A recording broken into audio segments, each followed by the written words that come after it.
Hi, everyone. Thank you so much for joining us tonight for this discussion about test anxiety with Dr. Ellen Braaten. I'm Sheila, Signet Education's President and COO, and I'll tell you just a little bit about Signet before we introduce our guest. So Signet is a full-service educational consulting company. We do academic tutoring, executive function coaching, test preparation, and college admissions consulting for students starting in 8th grade. And one of the things that we see a lot is students who have test anxiety. And that may show up in their school around classes. It definitely will show up around the SAT and the ACT, even the ISEE or the SSAT if the student is taking those exams. So we work with students through this anxiety, and I get questions about it all the time from our parents. How do you do it? What can I do to help? And so we thought tonight's guest, Dr. Braaten, would be a great addition to the information we put out there for parents who are struggling with this sort of issue. So let me introduce her with no further ado. Dr. Ellen Braaten is the Executive Director of the Learning and Emotional Assessment Program at Mass General Hospital and an Associate Professor of Psychology at Harvard Medical School. She holds the title of Visiting Professor at Charles University's Second College of Medicine in Charles, Czech Republic, and is the inaugural recipient of the Kessler Family Chair in Pediatric Neuropsychological Assessment at Mass General Hospital. With that, I'll turn it over to you, Ellen. Thank you so much. So again, thank you for having me. I'm so happy to be here to talk about something that is anxiety provoking, but that can be helped. And so I'm going to talk about a few things today. And I've put the list here, but first of all, I think it's important for us to talk about what is test anxiety. How do you prepare for tests to decrease the possibility of test anxiety? How do you manage that anxiety while you're taking the test? And then I also think it's pretty important for us to think about, when is it more than anxiety? When is there a problem that is more than just feeling anxious, but something else like an underlying learning disability or ADHD or poor executive function skills that can be causing a child to be anxious, and that we need to intervene at that level as well. So let's start by just talking about what is test anxiety.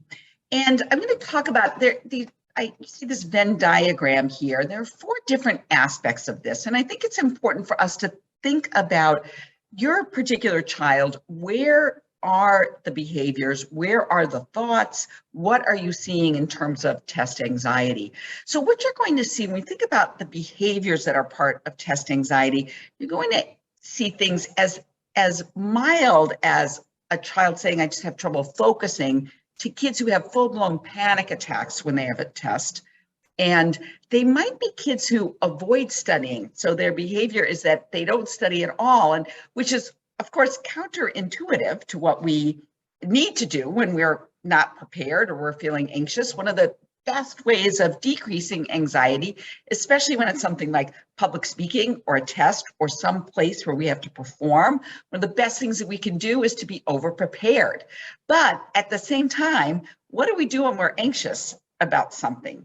We avoid that something that we're anxious about. So it makes sense on one level that a child will avoid studying because they're anxious about that test.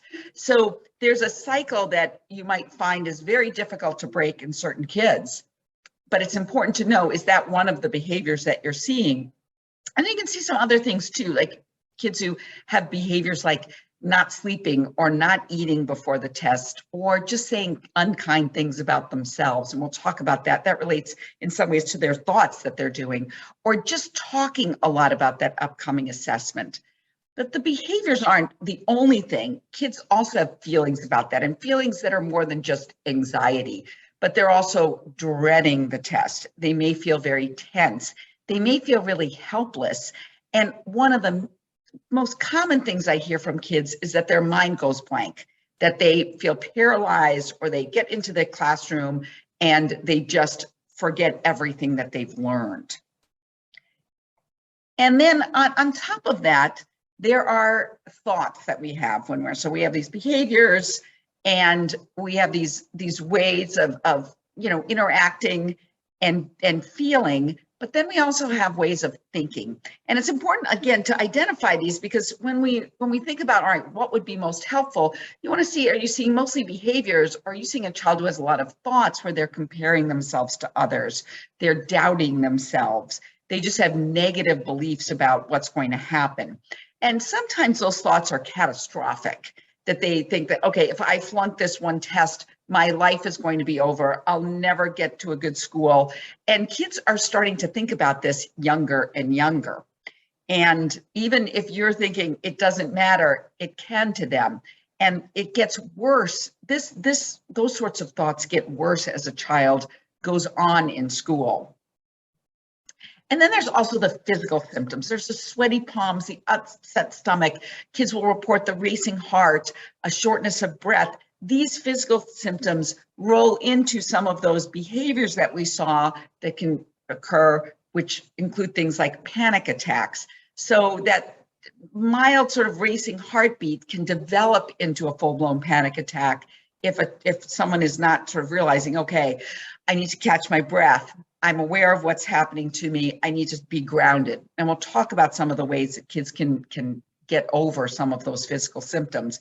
But anxiety really lives, test anxiety, in the intersection of all of these things, the behavior. So it's not just, oh, they're feeling anxious, but they're also having behaviors that are the result and also perhaps causing more feelings of anxiety. They're thinking about things, sometimes catastrophizing things, and then they're feeling bad. They're having physical symptoms that really are uncomfortable.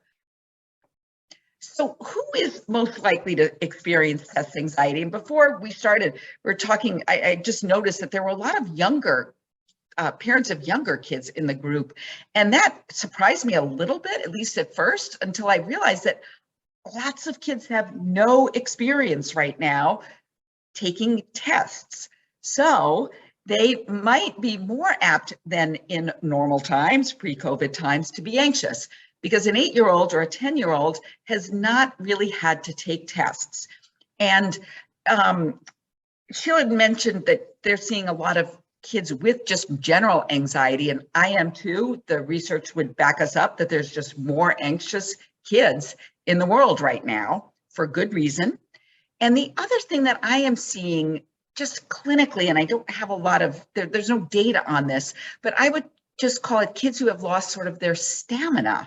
So it used to take me, for example, 4 to 5 hours to evaluate a typical child at a typical age, let's say. Now it takes me an extra half to an hour to evaluate the child. First I thought, oh, is this me? Am I not in my game anymore?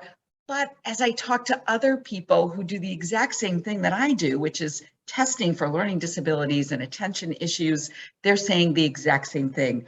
I think what we're seeing are kids who have lost their stamina, lost the ability to sort of stay focused because they're out of practice.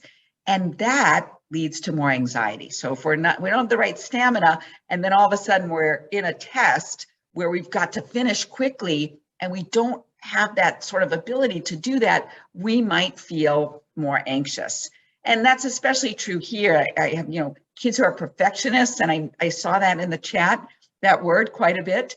So, and I think there are what I see are two groups of kids, the perfectionists, and then the ones who are underprepared or have some sort of learning or attention issue along with anxiety and are not prepared and also anxious.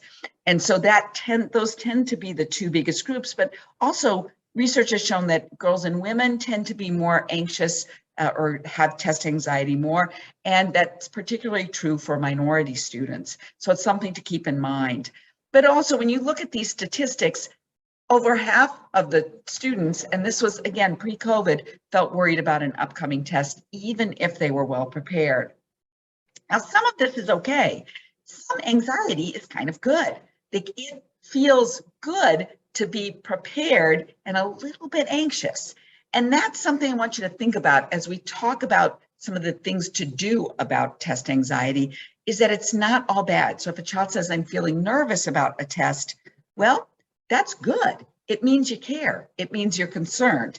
Now, too much of a good thing is not a good thing. And that's the thing to think about. Like, anxiety is one of those things that is can be a driver for us as we sit down. It's like, I am ready for that. But it can, of course, slow us down or completely incapacitate us when it's time to take a test. But also, on the other hand, no anxiety is also not good. So a child who has no anxiety or just blasé about a test, that's also not good. So as you're talking to your child or you're thinking through this, let them know that a bit of anxiety is a good thing, and too little, where the goal here is not to not have anxiety. So what are the sorts of things that can cause a child to be anxious? I've mentioned some of these. Not being prepared is one of them. A history of poor performance or being compared with their peers, worried about where they stand in relative to other people. Definitely high pressure on a single exam. So it's more likely for a child to be anxious about something like an SAT, an ACT, some sort of test, or SSATs, some sort of test that's going to determine their future, or at least thought to determine their future. Perfectionism is definitely highly correlated with test anxiety. And I also mentioned learning and attention differences can cause you to be more anxious because you feel like you're not as well prepared to do well on a test, perhaps. And then also just general mental health issues too, and stress. So all of these things can influence anxiety. Again, important to look at where your child might fit in this, because that's where we want to intervene.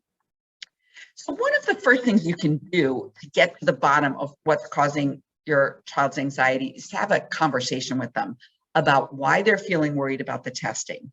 So the kinds of conversations that can be very good to start are things like, what are you worried about will happen? Or is this a fear that something really bad could happen? So you want to really nail this down. And oftentimes kids will say, I don't know. So they'll say, I don't know, I'm just really nervous. And it's going to take some real good follow-up questions to talk to them about, well, what are you nervous about? One of the things you might want to talk about is, what's the worst thing that you think could happen? And identifying what we think is the worst thing that could happen, the very worst thing, can already help us feel less anxious. So the worst thing that could happen is, I could flunk the test, my teacher could hate me, everybody's going to think I'm dumb. All of those things might come out as your child is talking to you. And what you can do then is to sort of take some of those things apart. Like I said, sometimes just identifying that I'm worried about no one, like I'm going to flunk the test and I'll be retained in school. Because sometimes kids have ideas that are just not even grounded in reality.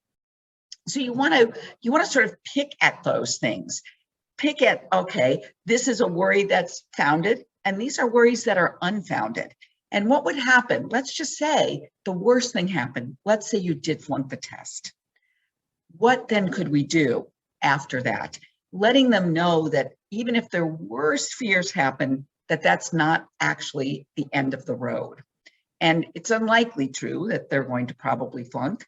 But for something like the SAT or the ACT, you might have to really talk about, so what happens if you don't get the scores that you want? Well, you can take it again. You can, you can decide not to take it again and go with the scores that you have. There are lots of ways to talk through some of these things, and that can be very, very helpful. The other thing to start a conversation about, and add to what I've already talked about, is to talk to them about, how prepared do you feel for the test? Now, sometimes kids will feel very prepared for the test. They will work with their tutor, they'll work with their parent. The parents will come to me and say they knew everything. But once they got into the room, that's where they seem to have problems. And there are a couple of things that might occur with that. One is that they're not as well prepared as you might think. They've memorized things, but they haven't put it into a context that makes it easier for them to remember it once it comes into the classroom situation, the testing situation. The other thing is that anxiety does cause us to forget everything. So you want to make sure is this a problem with not being prepared, or is this a problem with being prepared and the anxiety itself gets in the way? And you could talk to them then about, how have tests gone in the past? What do you expect to happen in this test? How is this going to be different from last time? Those sorts of things are ways of helping decrease the anxiety. you might think that, oh, if I talk about it more, it's just going to make them more anxious. Not really. Not if you are sort of helping them manage these thoughts and these feelings that they have and talking to them about what that might mean. Now, that doesn't mean that's going to cure the anxiety completely. There are other things that need to happen. And one is that they need to be sleeping well, they need to be eating well, they need to learn how to breathe, how to move, the sorts of things that I'll talk to you about in a minute that can help during the testing itself. The other thing is that the test anxiety tends to occur at times of stress. So it's either at times of, the end of the school year where the stakes are high, but also there's a lot going on. So you want to make sure you're maximizing and keeping the levels of stress down in every area of life that's possible. Studying is important. So this is one reason why you want to make sure, are you maximizing the opportunities to study well? So one of the things you might want to do if your child has test anxiety is to get additional tutoring, because that's going to help them feel more competent, more confident, more well prepared. Trying different study strategies.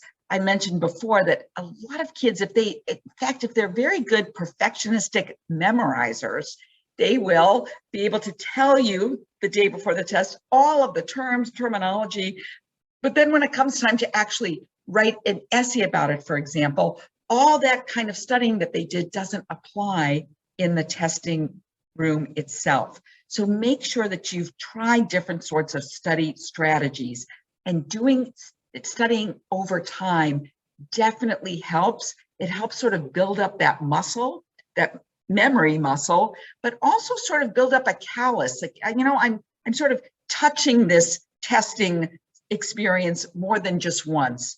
Cramming is not good because it feels anxiety provoking to begin with, but also being able to be less anxious is sort of like preparing for a marathon, that you don't do it all in one day. Or if you're trying to build muscles, you want to make sure that you're doing that over time, a little bit over time. That's going to actually decrease the probability that someone's going to be feeling anxious. But remember, a lot of kids would prefer to not have to deal with that because it makes them feel anxious.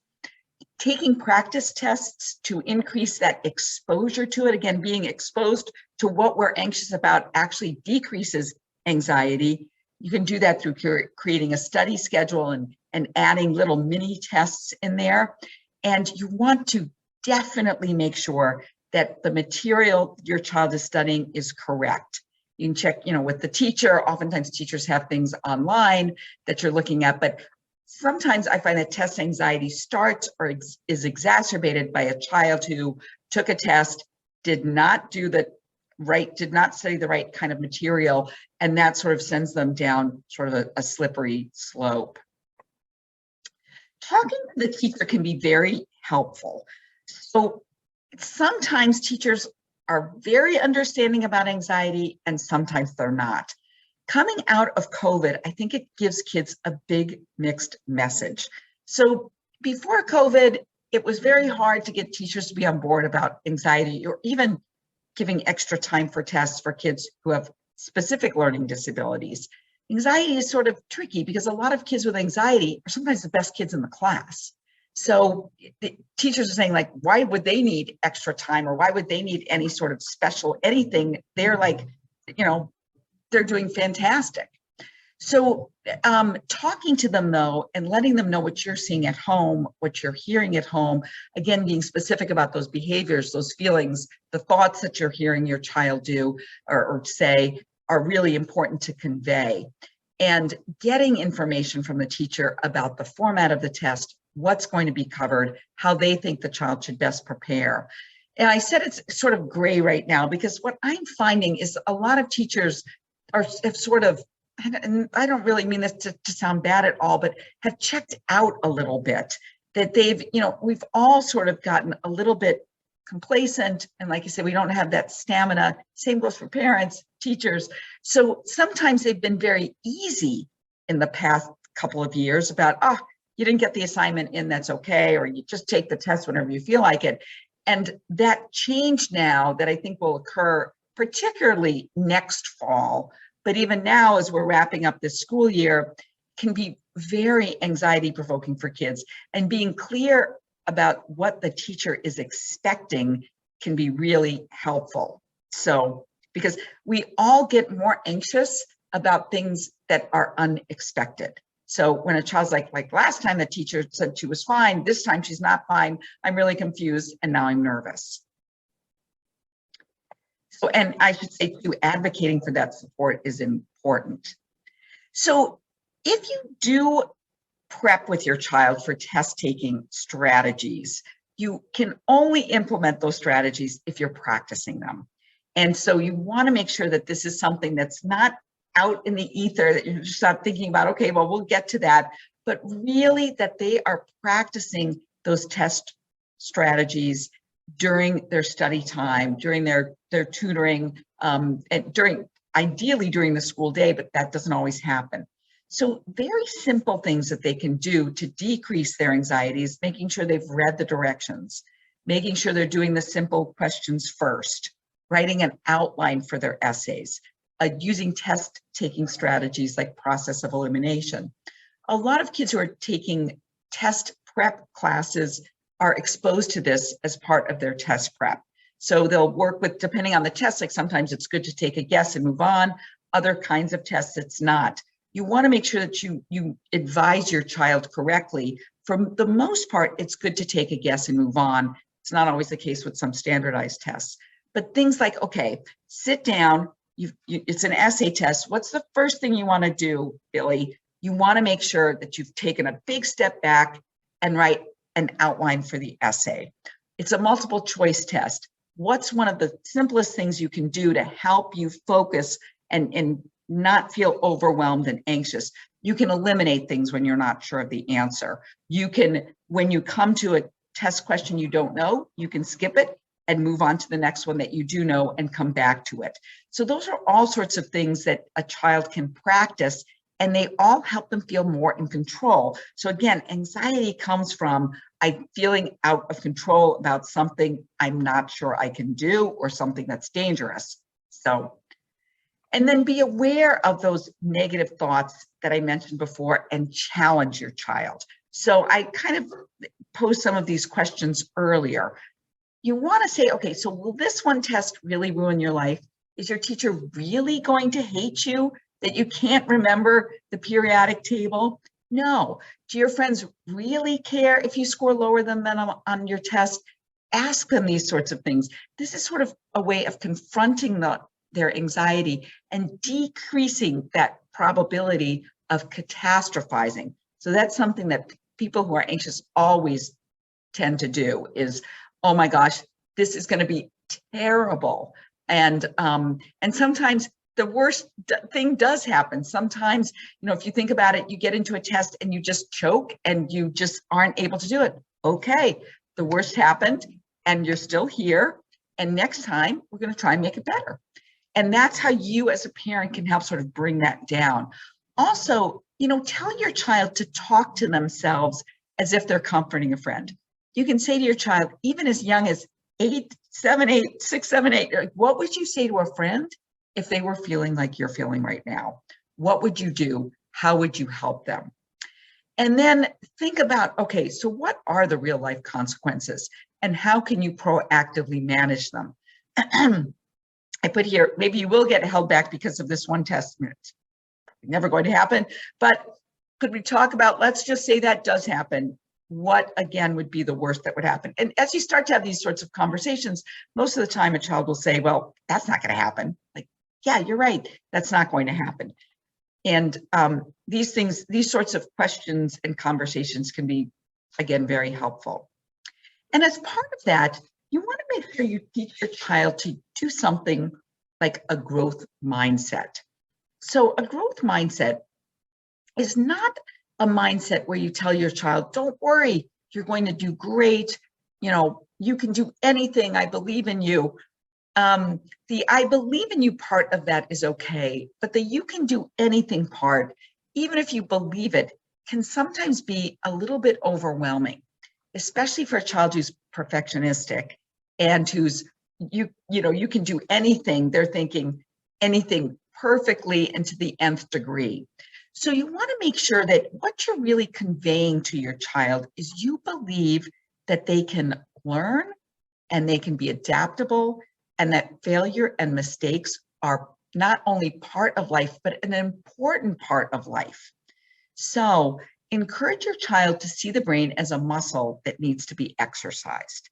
So, you know, let's say that this is something like that testing is not the end result.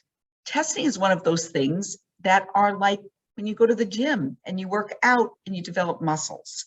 So having them view testing as part of the process of learning to become more resilient, of learning to learn, can be helpful for them to know. So again, you want to tell your child that failure and mistakes are part of how we learn. Your brain gets stronger every time that you are able to bounce back from a mistake or a tough situation. Everyone has them. And praise the effort and not the results. Sometimes, and I'm sure every parent is guilty of this at times, is we say, I'm sure you'll be fine. What are you worried about? It's no problem. You're really smart. You know the material, all of that sort of thing. And then when they do well, we see, I told you, you're really smart. You did this so well.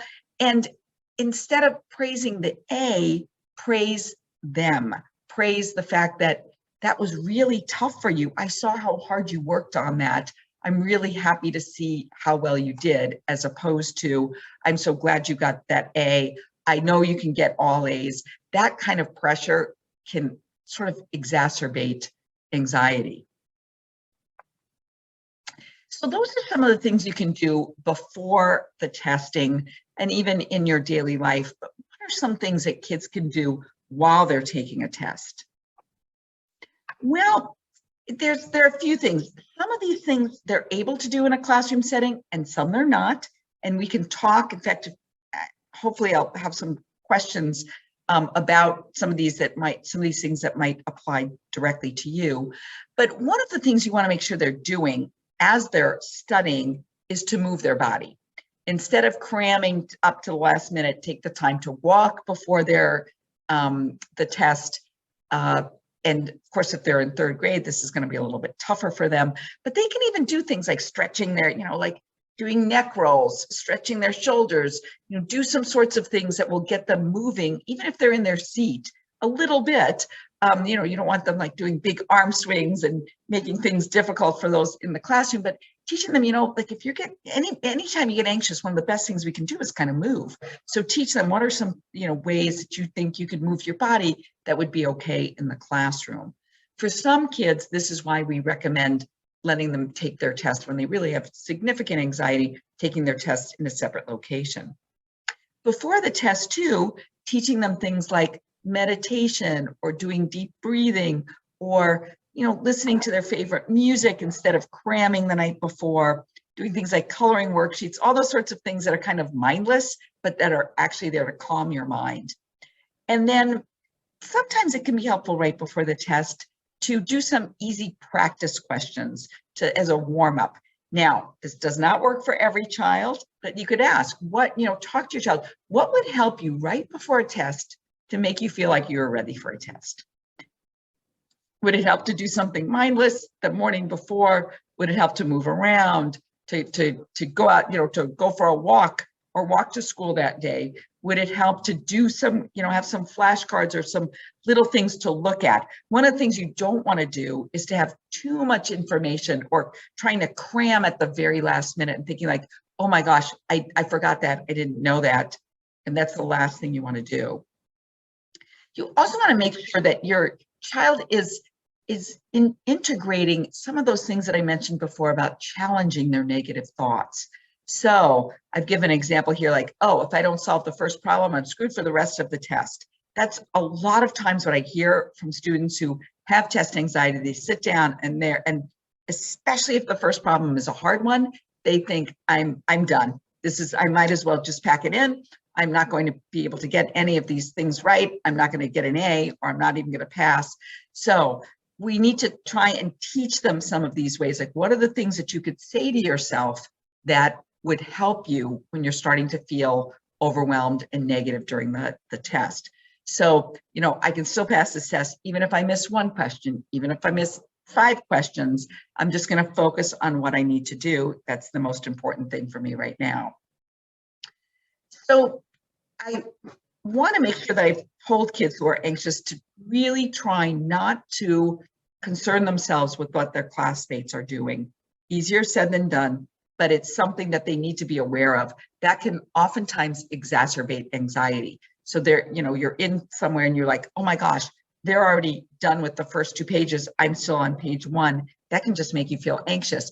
And one of the things that you can talk about before the test to your child is, sometimes that person is done with page 2 when you're only on page 1, or sometimes they're just going around randomly on the test as well. You can't worry about that. That's going to probably make you feel a little bit more anxious. So the best you can do is just focus on yourself.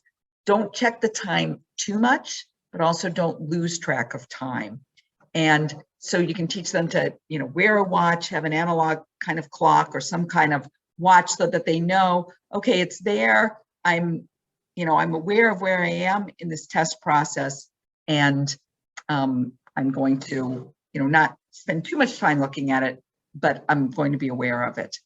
So the other things that they can do, and you could teach your child to do as they are anxious, I'm going to talk about each one of these things specifically. So one of the tricks that they can do during a testing, environment where they're nervous, is to do something like progressive muscle relaxation. So let's say they're sitting there, they're feeling really anxious. What happens when you're feeling anxious? Usually you feel really tense. So sometimes it's best to go with that. Okay, well, you're feeling really anxious. Turn your attention to your hands. And you can try this at home too as you're listening. Tighten your fist as much as you can. Hold it for a few seconds and then release it. What happens? If you're holding that fist really tight for 3 or 4 seconds and you release it, all of a sudden you feel more relaxed. Notice the sensation. It lets go of the tension and sometimes can refocus us as well. So it's a little trick to teach them that can make them feel more in control and sort of go with the tension that they're feeling and then let it go. Another thing that can be very positive for kids who are feeling anxious during a test is something they call grounding. So you can do this in a couple of different ways. One is to literally ground your feet into the floor. Another is to ground yourself within the environment and look around. So, you want to like press your toes down, feel the floor push back against each part of your foot. Now, one of the reasons why I want to do this is what happens when we're anxious. We feel ungrounded, unmoored. It's just like people talk about when they're anxious, they feel sort of like floating in the air. So being, again, kind of feeling like, okay, I'm here. This is where I am. I'm going to take a moment to notice 5 things around me. I see, outside, I see my teacher up there, whatever it is. I find that the physical grounding is more helpful for kids than the visual grounding, but both can be sort of helpful to know, like, I'm feeling out of control. Let me take a look around me. Okay, this is where I am. Can be very helpful. Another thing to do is to do breathing that comes from the diaphragm. And kids, again, can learn this. One of the things you want to do if you're showing your child how to do this is to do this as they're studying for their test. So, when you're doing those practice tests. So you want to, and they can do this during the testing. Start with your hand over your heart and the other over your stomach. Breathe in through your nose. Let the air fill your belly. Notice how your hand on your belly is moving. You can try this at home as well, while the other one on your heart should stay still. So what you want them to do is to do that breathing that comes from the deep belly breath as opposed to the chest breath. That's the sort of breath that we have when we're feeling anxious or when we're working out a lot with our cardio. So teach them, okay, when you're feeling anxious, remember that belly breath is going to help ground you and feel less anxious. So you can, again, teach them how to do that. And during a classroom, you can even just, have them just sort of take a deep breath or 2 and make sure that their breathing is coming from that belly breath. So the other thing to think about, though, is this more than just anxiety? A fair number of kids who have test anxiety have something else that's causing them to feel anxious. So kids with a specific learning disability, like a math disorder, dyslexia, dysgraphia, which is a disorder of written expression, tend to be more anxious about tests than their peers are. So in that case, we don't just want to help them feel less anxious by teaching them some techniques or by talking to them. We want to give them the specific tutoring that's going to help their disability and that will make them feel less anxious. So I mentioned these are the areas that generally are affected or most affect a child's ability, well, that's a quite right word, child's tendency to have test anxiety. One group is kids who just have more generalized anxiety disorder, but then also kids with specific learning disabilities and ADHD. So let me talk, I thought, and I'll be brief about this because I know that it's a wide group of parents here, but getting the ACT accommodations is something that can be very important for kids as they're in high school, but it doesn't start in high school. So even if you've got a child who's younger, who might have a learning or attention issue or anxiety, it's important to document that at an early age. So the ACT requires testing no less than 3 years old. If it's a psychiatric disorder, which anxiety would be considered, the testing must be within 1 year. And if a child already has a 504 plan or an IEP, or if they're in a private school and they have an accommodation plan, the ACT board will want that and will approve the accommodations that are listed in the plan, and probably not anything more, and sometimes not even approve the ones that are in the plan. And so these are, I'm not going to go over all these, but if a child doesn't have a plan, you need to, have a very comprehensive evaluation done that includes all of these things. The ACT is a little bit easier. They generally require testing no less than 5 years old, but sometimes they still will ask for updated testing, even if it's only 4 years old. And they also require documentation that the diagnosis be clearly stated. The evaluator has to be licensed. There has to be some evidence of a functional limitation. And so if your child is having anxiety during tests and also struggling with academics, it might be time for a full evaluation. And if a child is just anxious during testing, it still might be time to have that documented. They might not need a full evaluation, but it would be good to have that documented, because having testing accommodations can be very helpful for kids who are anxious. I just have a few mentions here about how common it is to have a learning disability.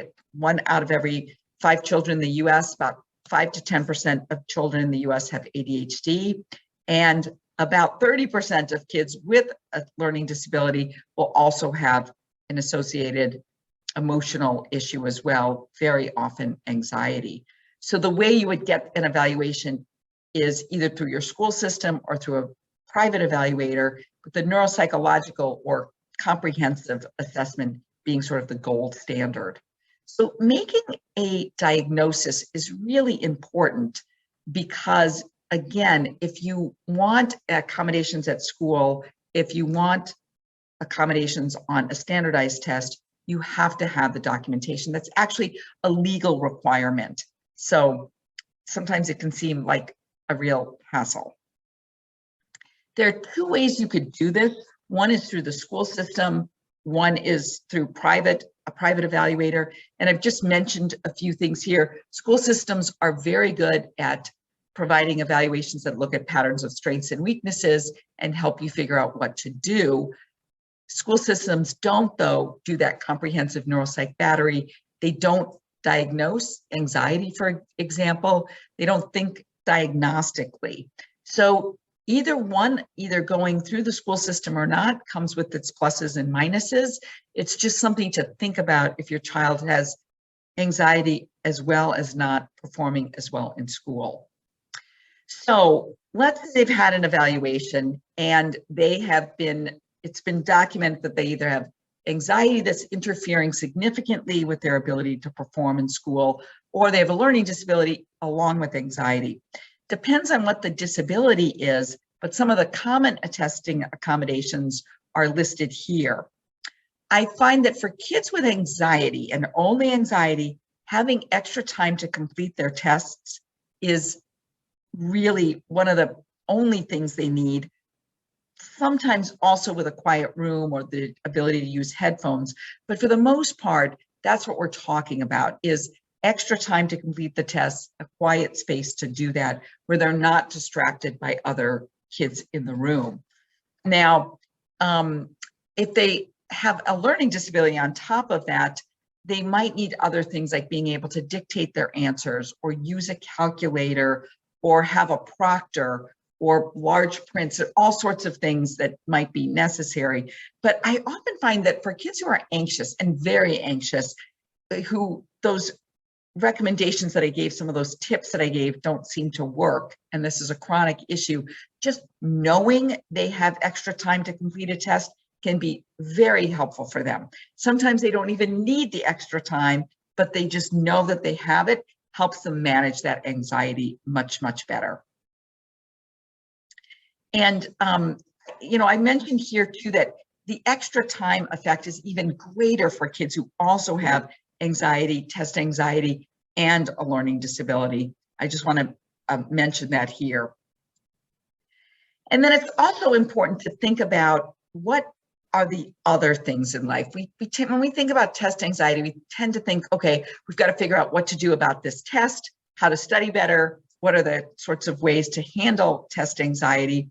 But really reducing that daily stress, the daily pressures, that's really the key. So if you've got a perfectionistic child, just intervening in that area of test anxiety isn't going to do much. It's sort of a lifestyle change to help them see where their perfectionism is getting them in trouble and where it's really an asset. And so you want to give them that range that, anxiety is good and bad, perfectionism is good and bad. And also to remember to take care of those basic things that we tend to forget about. Somebody in the group said that they have a child on either side of the spectrum, one who loves to take tests and one who hates to take tests. And sometimes those perfectionistic kids who hate to take tests develop into ones that love to take tests, because if you are good at taking tests, you're going to like taking them. So there are definitely people who never fail to take a quiz in Mademoiselle magazine or online or anything, because they just love taking tests. And so, ideally that's what we're shooting for, but really it's not the end goal. But it is interesting to see that a child who really is fearful of taking tests learns to manage that, and really then knows that testing is one of those things that allows them to show what they know. So I'm going to stop there. I know I went a little bit quickly over those, but I want to make sure we have plenty of time to answer your questions as well. Absolutely. Thank you. That was wonderful. And you certainly taught me a few things and covered a lot of the things that we do at Signet when we work with a student who has test anxiety. So I really thank you for all of that. Everyone else, if you have a question, please put it in the chat. I got one question while you were presenting, and it was sent to me directly. So I'm just going to paste this in the open chat. The question is, my kid has had the full neuropsych testing and has lots of fun things diagnosed. He's in a private Montessori school, so there aren't any formal accommodations documented since they accommodate everything/everyone. How do I cross the T's, dot the I's so that I have what I need for SAT or ACT accommodations down the road? Oh, very good question. Can you just put in the chat how old your child is? That might help a little bit. So, 9, okay. Mm-hmm. So, you right now you're okay. Right now you've had the neuropsych done. I would make sure that you have another neuropsych done within 3 to 5 years of having the first one. So what the ACT and the SAT look for is a paper trail. So they do not like it when a parent has taken their child for testing for the first time at age 16. Sometimes it's even like it's a child who's been in a great like, for example, maybe a Montessori-ish kind of environment, and that school has perfectly accommodated them, but they have no documentation that those accommodations happened. What I would make sure happens between now and, let's say, definitely by 6th grade, you want to make sure that there is an accommodation plan that is in their file, even if the school doesn't do that. Most private schools, I'm finding, are starting to do this. And definitely, I don't know, I'm guessing the Montessori school doesn't go through middle or high school, but the ones that are in middle and high school are kind of onto this now, that they realize that even in kids who had, let's say, 3 or 4 neuropsychs done over the course of their educational experiences, but never had an accommodation plan, the parents would come and say, listen, we need both. We've done our due diligence at getting the neuropsych, but the school, you didn't document my child's needs, and now the SAT board, ACT board is not going to give us accommodations.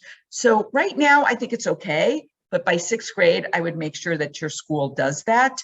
And even if they say we don't do it, then you sometimes need to educate them on what it is that you're looking towards, because it could be that they don't know that. And then make sure that when it comes time for the SATs and the ACTs, that there is an accommodation plan in place. And ideally, your child should be using that plan. So sometimes I find that the accommodation plan is in place, but the child doesn't use it, even if they need it. This isn't typically the case for the anxious child. It's more the case for just the child with a learning disability that for whatever reason, they're like, I just would rather take the test and get it over and not do well. So make sure that you're having those sorts of discussions about what would help you, does extra time help, and that sort of thing. Yeah, I'll also point out, Adam, that by the time your child is taking the SAT or the ACT, I personally believe that most colleges will have moved away from the SAT and ACT permanently. So this may not be a problem you have to worry about, but here's hoping. I got another question privately. If a teen, 17, handles anxiety by shutting down and not studying, how do you push them, in air quotes, without causing a breakdown? So this is a tough one. One of the things that you want to just open up the discussion, first of all, like what are you afraid of? And I as a parent, I think you should just assume that there is a ton of fear about studying, because there's a fear about the test itself and the anxiety. So in this case, now I'm not telling you to go out and get psychotherapy here, but it can sometimes therapy, and I meant to mention this actually in the talk, sometimes therapy can be very helpful. 5 or 6 cognitive behavioral therapy sessions can really help them learn some of these techniques and apply them to their own lives. So if you're finding that, your child is anxious overall, maybe having them talk to somebody to help them understand, like, okay, so this is how I handle anxiety. I shut down. Now, you as a parent can also just pass that along to your child, to just say, I notice that when you're feeling anxious, you just tend to shut down. A lot of people do when they're anxious. In fact, most people do. If I have a fear of bees, I'm not going to go around, a field that's filled with bees. Yeah. So it's the same sort of thing. So that's a good place to start. Especially if you think that that's what it is. And then you could just say, what would help? Like, I get it. I completely understand that when you are, that you just don't want to deal with this. I wouldn't either if I were you, but what could help? Here are some options. There's tutoring. I could have you talk to somebody and help you manage the anxiety to begin with. You and I could work together at doing this slowly. But to really sit down with the teen and say, I need to hear from you, what would be helpful? And hopefully you've got a child who's able to have that kind of conversation where you could say, let's just develop some goals. Let's take one class and let's start, what's in fact, sometimes it's easiest to start with the easiest class. Let's help you feel competent in this one class. And again, that I think that helping them feel like, okay, I've got this, I'm building up this muscle. Yeah, that's a great answer. And I would add that it can be complicated for parents to talk about this with their children if the child is so concerned with pleasing a parent or living up to a Yeah. parent's expectation, or even if the parent doesn't have these expectations or thinks they haven't put pressure on their child. We work with so many students who are like, mom and dad both went to Stanford, so I know what's expected of me, even though, they're not saying it. So kids pick up on a lot of things. And so sometimes leaning on somebody else, whether that is a therapist or a tutor or a teacher or a sports coach, someone else in the child's life can really help them open up about what is leading them to shut down. And what we found, back to what you were sharing, Ellen, that thinking about what are you feeling, what are your thoughts, what are your behaviors, starting to identify those can actually give them an opening to think about, well, what would help, right? Yeah. If they don't understand why they're shutting down, then they're not going to know what's helpful, right? Right, exactly. Yeah. Okay. Got another great question. And also, anyone who's here, you don't have to direct message me with your questions. You can direct message the whole group. People are direct messaging me. So my child in 11th grade studies too much when his friends take things very cool. How can we optimize this without causing disruption in his academic performance, especially when they're going off to college next year? Well, that's a fantastic question. Oh, that's a really good studies question. Too much. Yeah. So like I said, we've got both ends of the spectrum. And I should say too about the 17-year-old, make sure that you are maximizing the other 17-year-old. Make sure you're maximizing and that there's not a learning disability that's underlying this, that's causing your child to say, like, I don't want anything to do with this because it's too hard. You want to make sure, I just want to mention that too. So in terms of studying too much, you really kind of want to have the same sort of discussion, but from a whole different angle. And to say something like, I am noticing you are burning yourself out with this amount of studying. What is it that you want to get out of this? What is it that, what are your goals here? And what would happen if you study a little bit less? Could you, do you feel like you could allow yourself to do that in one of your classes? And to, it's really tough when you've got a kid who takes things too seriously. And I guess I would also say too, that in this case, I'd want to know what they're shooting for. So is it a certain college? Is it a certain grade point average?